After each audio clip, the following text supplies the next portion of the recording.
Hello and welcome to Medium 2.0. I'm Majid Hashmi. And I'm Diana Hara. This is what happened at UTM last week. Over the summer, the Blind Duck paid the 15 Group, an image consulting firm, to revamp the Blind Duck's image. 2 months into the project, we take a look at the changes. It's been several weeks since the Blind Duck took the advice of image consultants and changed its ways. With new decoration replacing its former pool tile motif, an all-new menu and lower prices, the Blind Duck hopes the new look will convince more students to make it their favourite font. Blind Duck management says the changes have been well received.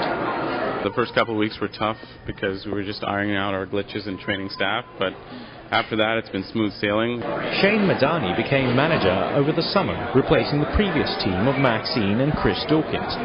But despite his efforts, some students still have a wish list.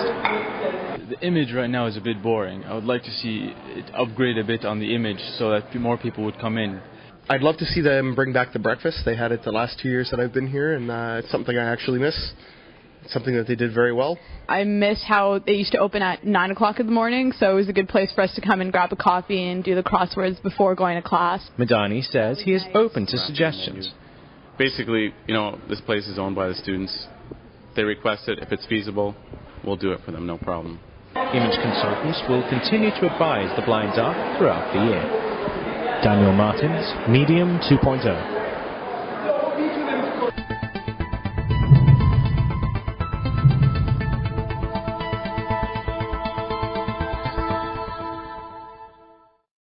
Last week, a lot of students in their final year were looking beyond graduation. Students attended the UTM Career Expo at the Rock to figure out future opportunities. Student job hunters crowded the Career Expo last week, browsing careers across the public and private sectors, from law enforcement to big Canadian corporations. We like recent graduates as well. We have summer internship and co-op programs, so we're interested in speaking with every student here. A common message transmitted to students is that their degrees are more valuable than they thought. I know the majority of companies are from the private sector, so there's a lot of companies such as Campbell Housefield, for example, and Loblaws, for example, not in the banking industry, that hire probably more employees than the banking firms would. Not-for-profit organizations were on hand as well.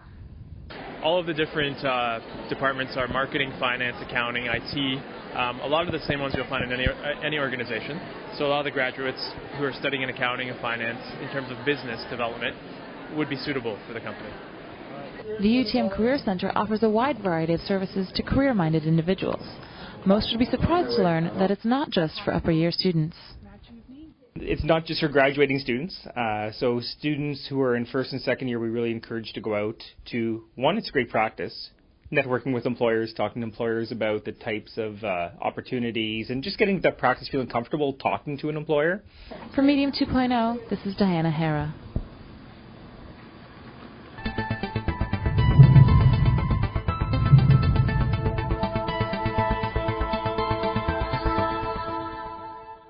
Looks like the Career Center had to compete with last week's Arts After Dark event.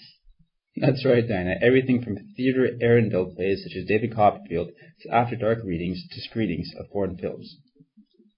Despite the flock of attention the arts scene received, the highlight of this week's events was Thierry Geoffroy, UTM's artist in residence. Thierry ran the Awareness Muscle event. He asked students to make a political statement, write it down on a headband, and then explain what it meant on video. Afterwards, he marched them down to the rock and led them on the exercise machine, arguing that awareness is a muscle that could be exercised like any other. Later, he showed pictures and footage of the event at the Blackwood Gallery. But although he was pleased with it, he said he noticed students weren't always as aware as they should be. People are very comfortable. Basically, a lot of people here come from a quite rich family without too much problems, and it's a kind of comfortable environment. So, in a way, they are not worried about too many things. So the response has been cool, but people are not like open eyes for what's happened in the world, Impressive, Diana. I actually remember watching one of his videos on YouTube the other day. Oh, really? That's neat. As a matter of fact, the Arts After Dark also received a lot of attention on its last day, as it finished off with a live opera event in the CCT building. The 2-hour show featured pieces from around the world in half a dozen languages. The event mainly attracted an older crowd, but the audience seemed delighted with the performances. Overall, I think the organizers of the event were pretty happy. Great events, great turnout. Well, I think it brought something beyond the academic life here to the campus, and I think that's a very important thing to add into their lives as well. It's not just about study, although study is obviously very important. It's about broadening the student experience as well and bringing something a little bit different to them. So that's it for this week's Medium 2.0. I am Majid Hashmi. And I'm Diana Hara. Thank you for watching.